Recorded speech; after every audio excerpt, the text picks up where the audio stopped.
Welcome, you're watching Kaleidoscope Live News Capsule. The 2025 budget has been announced and people have thoughts.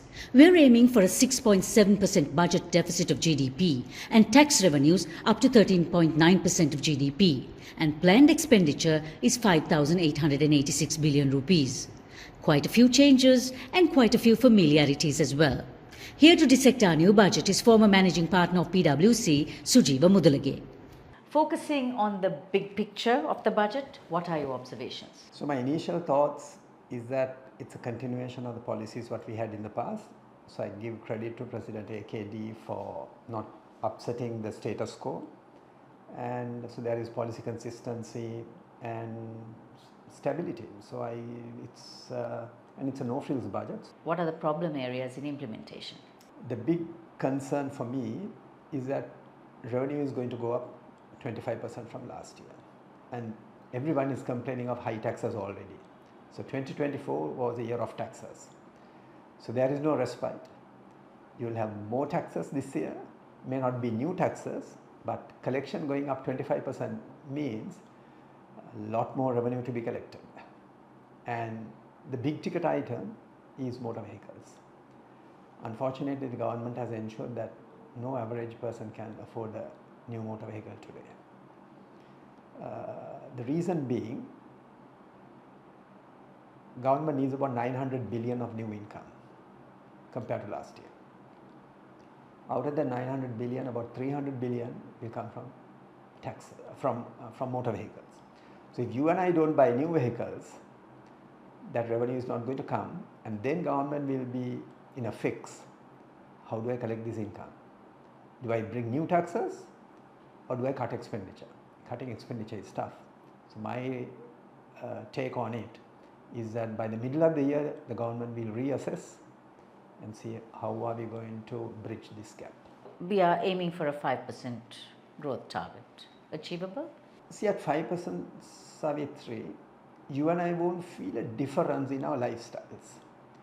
See, if you take President AKD's hometown, Tambuttegama, the farmer in Tambuttegama, if you go and tell him we have 5% economic growth, he will say, what does it mean for me, for my family? His living standards needs to improve. He should be able to buy a new pair of shoes for his school going kids. He should be able to buy new tires for his motorcycle or the hand tractor. So for that to happen with stable policies what we have right now, you need to do the tough reforms. Without tough reforms, we will struggle to get 5%. What about our budget deficit? So our budget deficit is a concern. It has come down from last year. In rupee terms, it's almost the same as last year. So that means a bit more borrowing. Revenue streams, are we relying too much on tax revenues to get our income in? You see, the good thing about this budget, it was a smart move by President AKD. So there were no new taxes in this new budget, right? Why? Because all of them were announced 2 months before. They announced the increase of liquor prices, cigarette prices, car taxes were announced before the budget. Withholding tax went up from 5 to 10%. It's impacting you, me, and our old parents. And the removal of VAT from some other items like school equipment, medical equipment, all that was removed. So the VAT revisions were done, and income tax was brought in on exports. So all those were done before. So this was, even though we call it a Aya Vaya, there is no Aya in this. It's only a Vaya budget. So it's from a finance minister's perspective, it's good. It's all about handouts and expenditure. No burdening the masses with new taxes. What are the positives you're seeing? One is policy consistency, but on the specific items, we are allocating the highest allocation for health and education.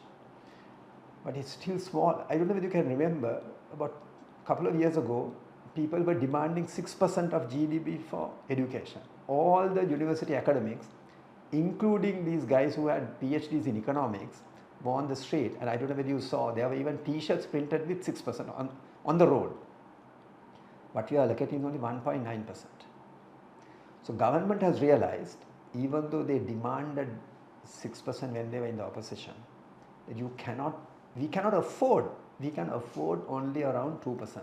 And in my view, that is what we will afford, but we can afford in the medium term. So good thing in rupee terms, highest step allocation for health and education, that's a must.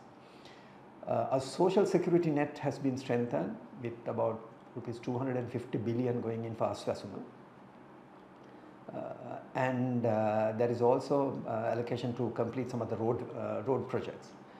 But one negative is our defense expenditure is still up, and it has gone up from last year, and we are 15 years after the end of the war, and we are island nation.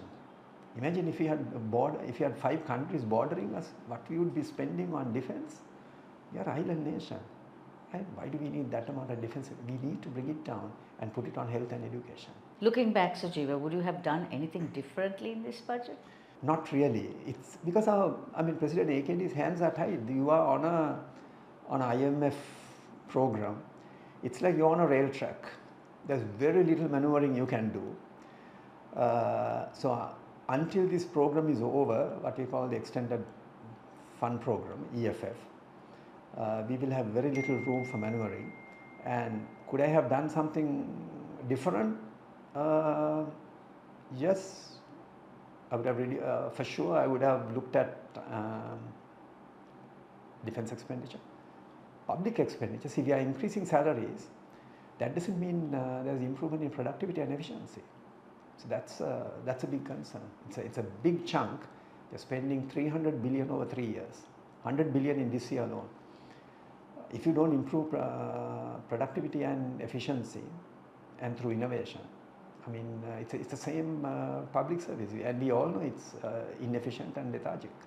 Kaleidoscope is on YouTube, Facebook, Instagram and LinkedIn. Remember to subscribe, follow and like us for more.